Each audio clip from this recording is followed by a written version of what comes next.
okay to drive.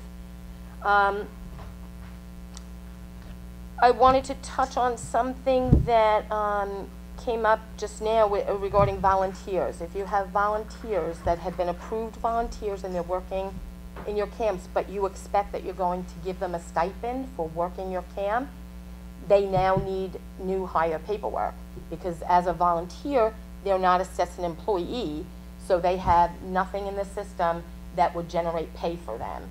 So if you have a volunteer that is going to be getting a stipend, you need to have them come over to HR and fill out some paperwork so we can get them shown as an employee so that they can get paid.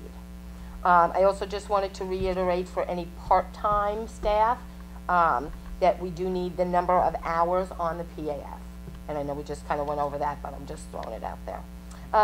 Our background vendor is no longer Oracle. Well, Oracle has been bought out by Career Builder. So when I get the information that somebody needs a background check, I need their email address, and then Career Builder, or CBES, will be sending them an email. So they're going to need to check their email account for this email and respond to it. The background check does not start until they respond to that email. Sometimes, depending on the person's email, it may be marked as spam or junk, so they might not find the email in their inbox. They might have to go to their spam or junk file. So if you could let them know that ahead of time, because we seem to have a lot of people that don't respond because they can't find it, and then a week later, oh yeah, it was in my junk mail. So if you kind of clue them into that a little bit, because the day I submit it is the day they will get the email. So if you kind of clue them in, or if you don't see it today, double check. And if they don't have it, let me know and we'll have it resent. As far as the I-9 goes, every person who is employed by the university has to have one of these. Okay, it's not our law, it's the federal government's law.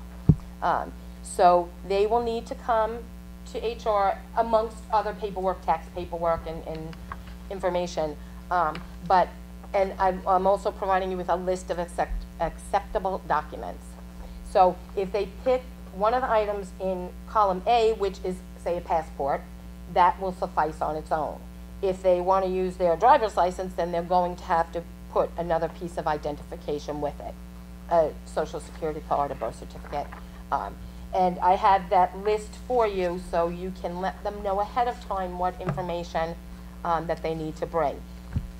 If they are out of state, if they are coming from out of state, please stress to them that they need to have original documents, because I can't tell how many times we can't have somebody come in and say, oh, well, I know my social security number, or I have a picture of my social security card. We can't accept that. So please make sure that anybody who's getting paid knows that they have to present original documents so we can get them paid. And let's see. And I think, I think that's pretty much it. Number of hours. Oh, and I mentioned about the students that are graduating, that if they are graduating, they're no longer student employees and would have to come over and fill out new hire paperwork. Nancy, yes. How long do you guys hold the paperwork? Like, we're going to bring a couple alumni back that graduated maybe 2-3 years ago that worked Camp Zed back to work our summer clinics. Do they still have valid paperwork? They would have, if they've had a break in service, they would still have to come in and fill out new I-9 and tax forms. So even if maybe it's a new hire, every summer they come down, is that considered new hire? Well, if they're coming back every summer, we can just recertify. Okay. So they would still have to bring those documents in, that we could look at them and say, okay, yes, they still are good, they haven't expired, they haven't, and we could recertify, but they wouldn't have to fill out the whole form over again.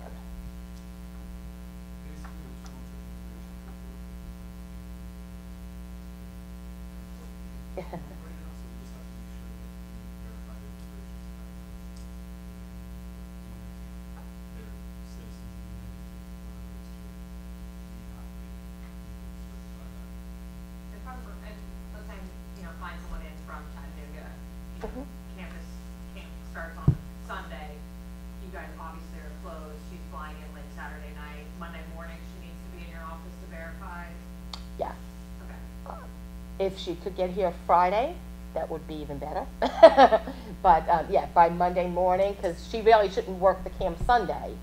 Even if she's a previous employee from the last summer. Right, well, yeah, I mean, Monday, she would have to be there Monday, first thing Monday morning. The day prior if possible. Yes, yeah. They really should have all this squared away before the camp starts and before they work the camp. The reason for that is just that they're issuing some, if we verify their regulations as to not they're not eligible, then we work with them, just as we would without a problem. So that's If they're from another university, let's say, and we can't get them there the day before, and their institution verify that? no, each individual employer has to be able to verify their information. Any other questions? Okay, thank you. I'll just have one more note, because I think most of you have known this already, but just so you're aware, Laura, who is our student myself, the payroll office, Denise,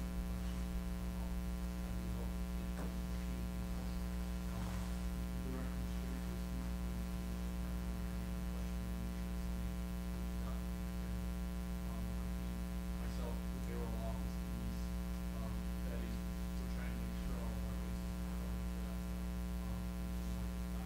She's supposed to be back sometime in February, but like the situation like that. So, just, I would say you guys can keep an account, or if you need to call somebody.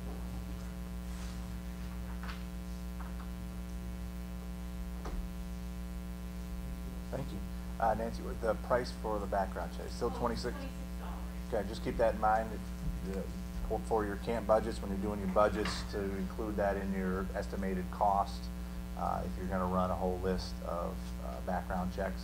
And that's the Florida residents to international. Well, actually, no, international, will be additional charges, I don't believe, and, I have to double check with Betty. I think last year we kind of absorbed those, right now, the charges, we only charged It was expensive. I know we had beach last year, we had international, it was expensive, it was 100, 150 or so. 26 for any domestic employee. Yes. And then Nancy's fee is 30 on top of that, not just Okay. kidding. That's right. That's right. They have to be renewed every 2 years. Every 2 years, every 24 months. Yep. And I have the dates on my spreadsheet of when they got the check to when it's up, so I can always check, so. Thank you guys from HR. If you guys need to leave, or Albert, you guys will leave, it's up to you. We have a couple more. David Crucice, talk about athletic training. So my name is David Crucice. Most of you guys know me by now, but John Travnik will be taking over camp coordination going forward. My last day here is tomorrow. So, yeah, right. A couple quick things to cover. None of this is really major policy change, but we put a lot of it in writing this year so that we can really hamper down on some of the, I will say, controversial, argumentative side of things. Ultimately, it's the responsibility of our staff to determine that each camp has adequate medical coverage for every single camper to receive similar care that our student athletes receive during the year. That's at Glenn's discretion and ultimately John's discretion as to what adequate medical coverage is. We've established some common rules that really goes without saying. Again, none of this should be eye-opening, but football, we've established a minimum of 1 athletic trainer per 40 participants, and obviously that's something we have to revisit depending on the size of camp, the number of facilities used.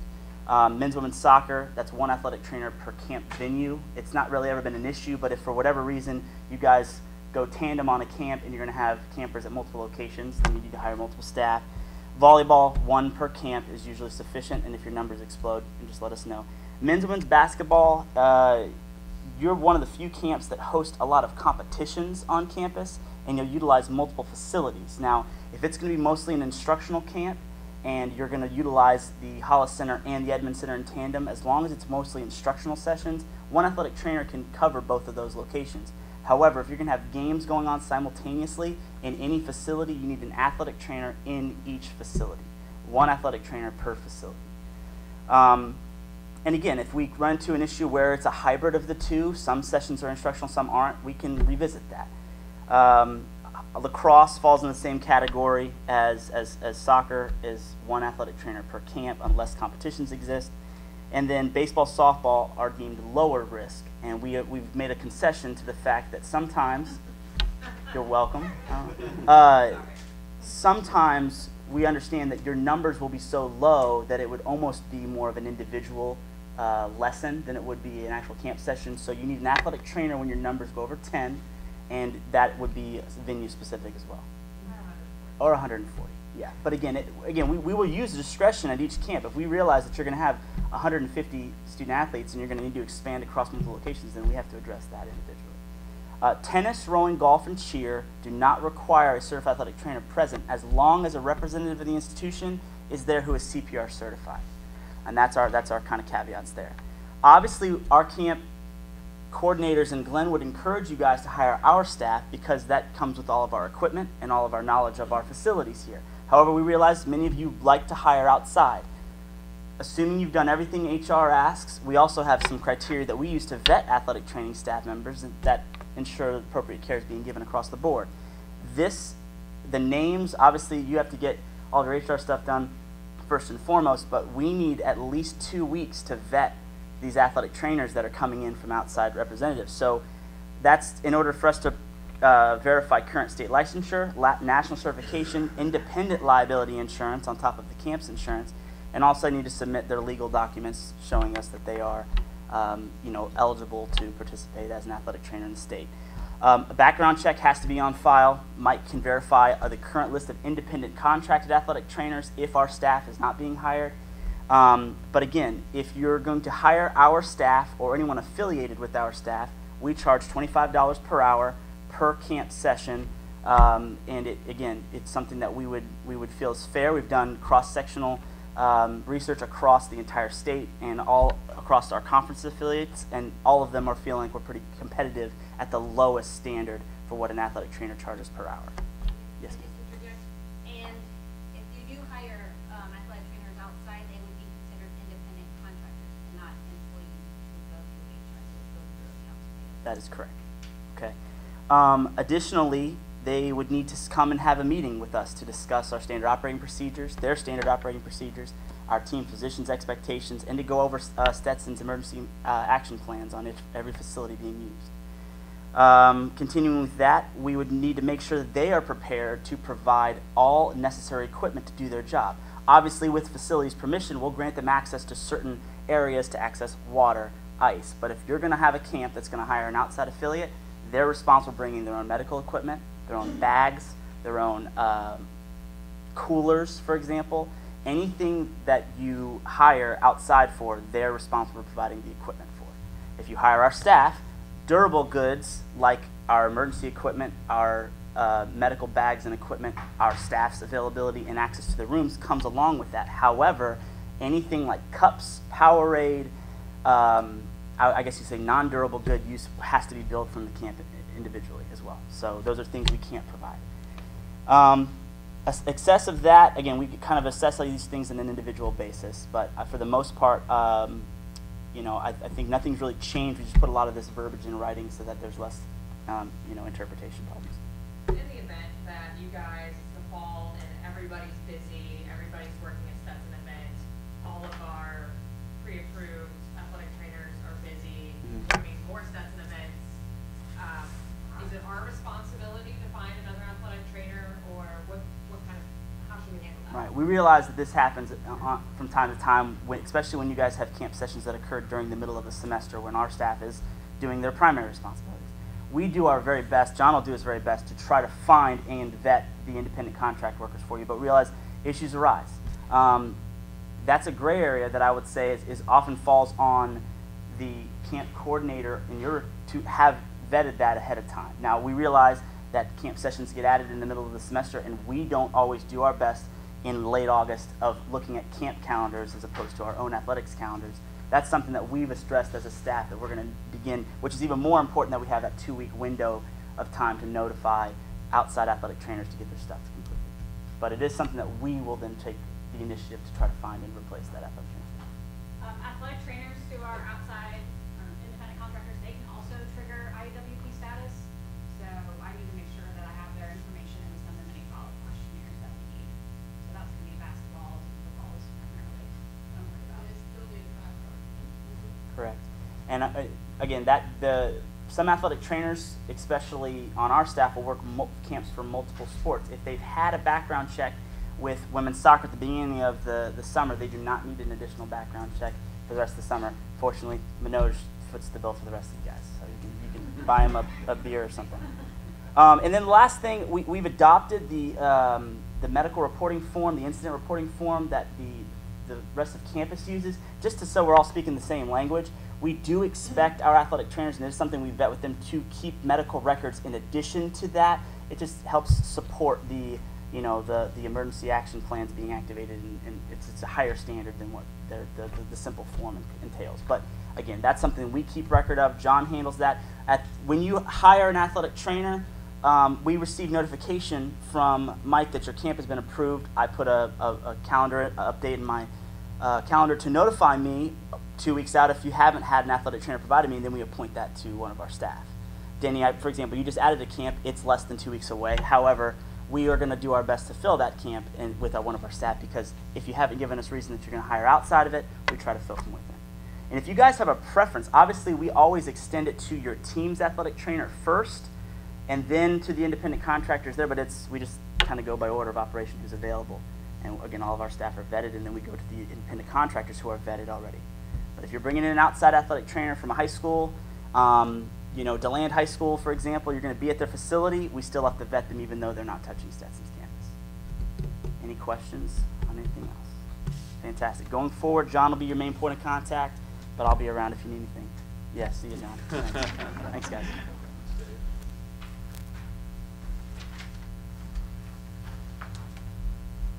Okay. Along with the Powerade, we are a Coke school, so please keep that in mind, that Powerade is the preferred beverage of camps per Coke. I'm not going to get into the rest of the beverages, but the Powerade is, we can't have Gatorade on our campus. So please keep that in mind when, if you go out and buy a cooler or something like that, or buying Power, whatever stuff to fill up the cooler, just keep that in mind that Powerade is our preferred vendor. So, Cheryl, you're up next. You want me to bring up a chair, or you want to do it back there? Or? About,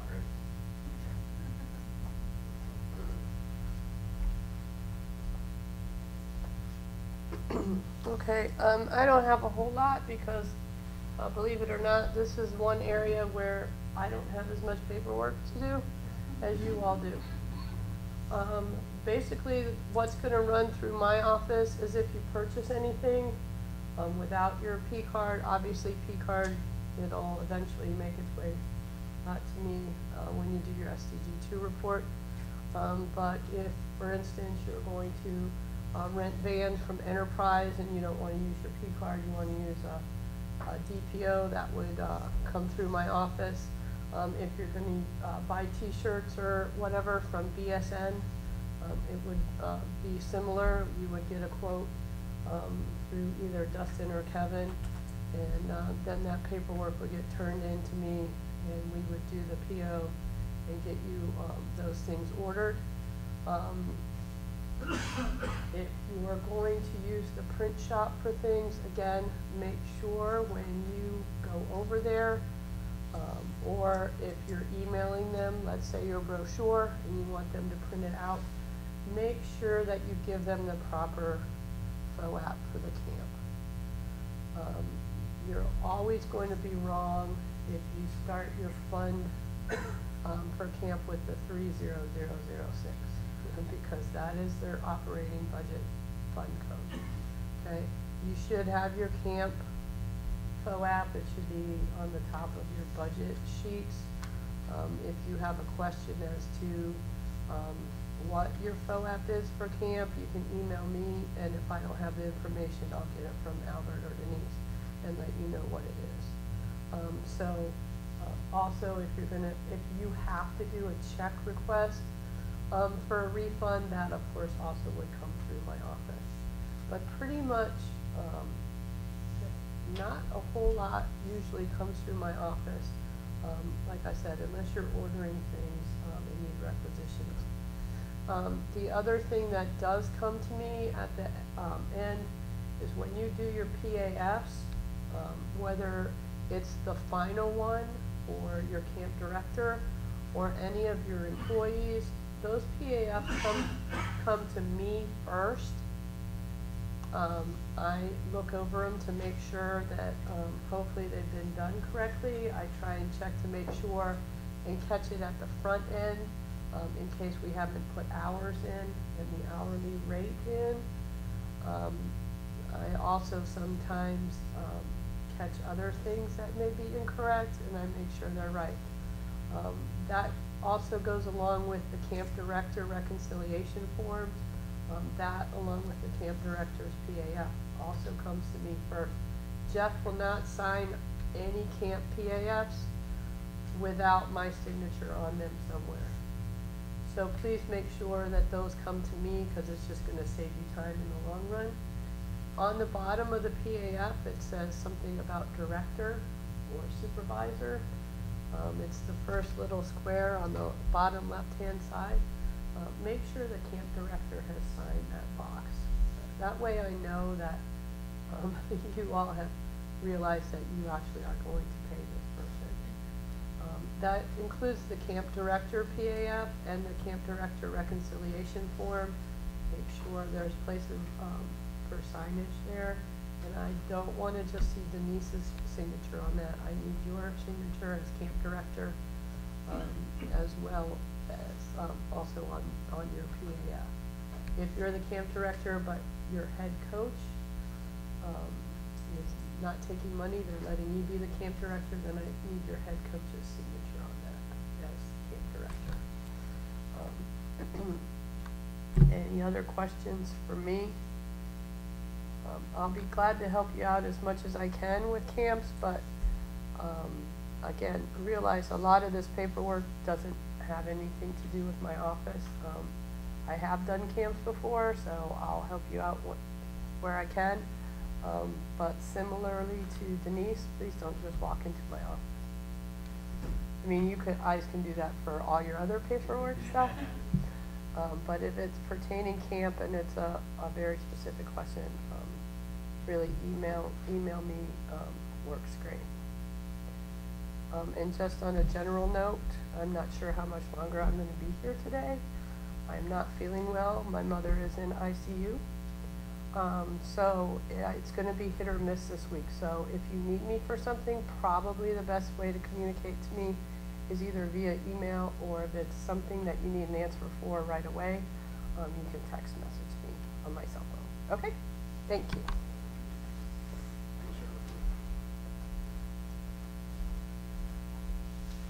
Okay, I'm going to stand back here. And, it's all right. I think I already went through our house anyway. So, all right. So, thank you everybody again. That's a good hour and a half of information. I'm going to work on my end to get some of these notes typed up, get the information that we're missing. And we're going to eventually cut this, make this video available to everybody to go back and watch if they're missing one particular section that you wanted to listen to again. So we're going to work with our sports information staff.